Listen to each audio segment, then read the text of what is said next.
সংগ্রামী ভাইয়েরা আমার, আমরা লক্ষ্য করেছি এদেশের শ্রমজীবী মানুষের পরিশ্রম, তাদের কাজের বিনিময়ে, প্রত্যেকটা সেক্টরে তাদের ভূমিকার বিনিময়ে এদেশের অর্থনৈতিক অবস্থা স্বাবলম্বীর দিকে যাচ্ছে। এদেশের মানুষের ভাগ্যের পরিবর্তন হচ্ছে। এদেশ উন্নতির শিখরে পদার্পণ করছে।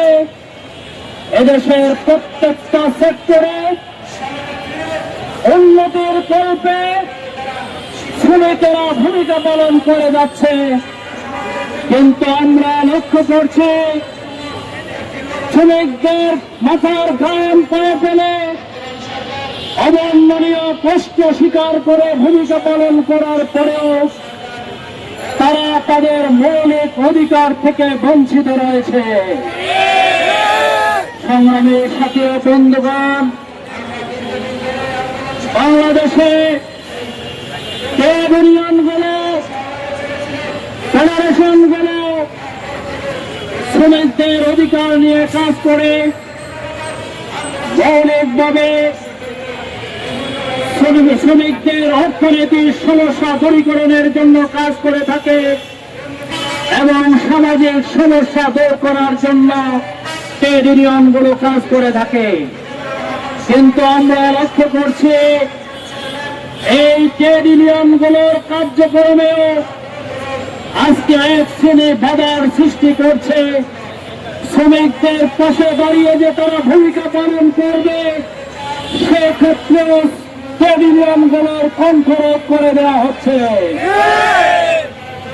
ট্রেড ইউনিয়নের কাজ হচ্ছে শ্রমিকদের যথাযথভাবে তাদের অধিকার পাওয়া, তাদের জীবন মান উন্নয়নের জন্য ভূমিকা পালন করা, মালিক এবং শ্রমিকদের মধ্যে একটি সেতুবন্ধন তৈরি করে শ্রমিকদের ভাগ্য উন্নয়ন, মালিকদের অর্থনীতি সমৃদ্ধির জন্য কাজ করে যাবে।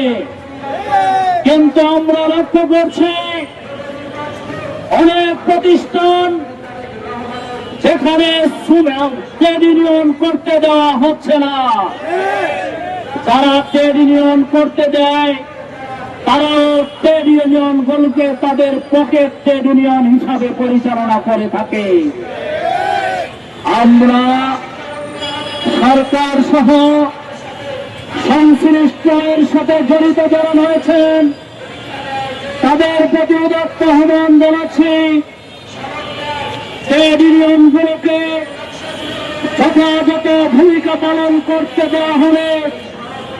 বিশেষ করে বাংলাদেশ শ্রমিক কল্যাণ ফেডারেশন পরিচালিত যে ট্রেড ইউনিয়নগুলো রয়েছে, এই ট্রেড ইউনিয়নগুলো যদি প্রত্যেকটি প্রতিষ্ঠানে প্রত্যেকটি ক্ষেত্রে ভূমিকা পালন করতে পারে, তাহলে মালিক এবং শ্রমিকদের মধ্যে একটি সম্পর্কের সেতুবন্ধন তৈরি হবে। মালিকেরা তাদের যেমন অধিকার ফিরে পাবে, মালিকেরা যেমন তাদের অধিকার কাজ যথাযথভাবে বুঝে পাবে, শ্রমিকেরাও তাদের অধিকার ফিরে পাবে বলে আমরা বিশ্বাস করি।